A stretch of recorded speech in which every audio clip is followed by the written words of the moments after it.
जय श्री सीता। काकभूषुंड जी कहते हैं, हे गरुड़ जी, इस प्रकार कहकर जब गिद्ध चला गया तब उन बानरों के मन में अत्यंत विस्मय हुआ। सब किसी ने अपना अपना बल कहा, पर समुद्र के पार जाने में सभी ने संदेह व्यक्त किया। वृक्षराज जामवंत कहने लगे, मैं अब बूढ़ा हो गया हूँ, शरीर में पहले वाला बल का लेश भी नहीं रहा। जब खर के शत्रु श्री राम वामन रूप धरे थे तब मैं जवान था और मुझ में बड़ा बल था। बलि के बांधते समय प्रभु इतना बढ़े कि उस शरीर का वर्णन नहीं हो सकता, किंतु मैंने 2 ही घड़ी में दौड़कर उस शरीर की 7 प्रदक्षिणाएं कर दी।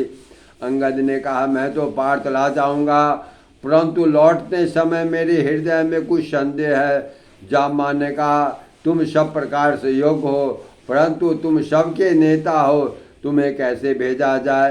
वृक्षराज जामान ने श्री हनुमान जी से कहा, हे हनुमान बलवान, सुनो, तुमने यह क्या चुप साध रखी है। तुम पवन के पुत्र में हो, बल में पवन के समान हो, तुम बुद्धि विवेक और विज्ञान की खान हो।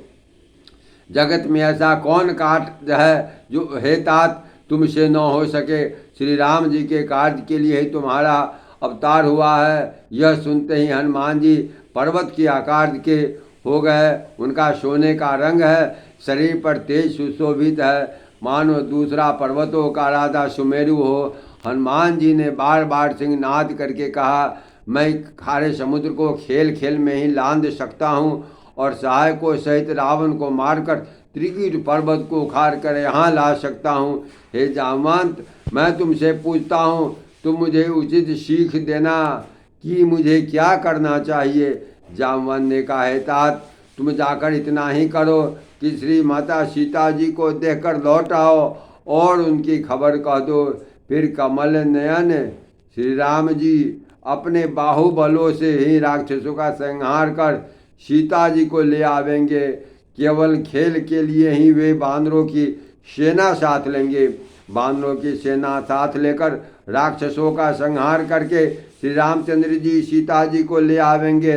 तब देवता और नारद मुनि भगवान के तीनों लोकों को पवित्र करने वाले सुंदर यश का बखान करेंगे, जिसे सुनने, गाने, कहने और समझने से मनुष्य परम पद पाते हैं, जिसे श्री रघुनाथ जी के चरण कमल का भ्रमर तुलसीदास गाता है। श्री रघुनाथ जी का यश जन्म मरण रूपी रोग की अचूक दवा है। जो पुरुष और स्त्री इसे सुनेंगे, तीसरा के शत्रु श्री रामचंद्र जी उनके सब मनोरथ को पूर्ण करेंगे।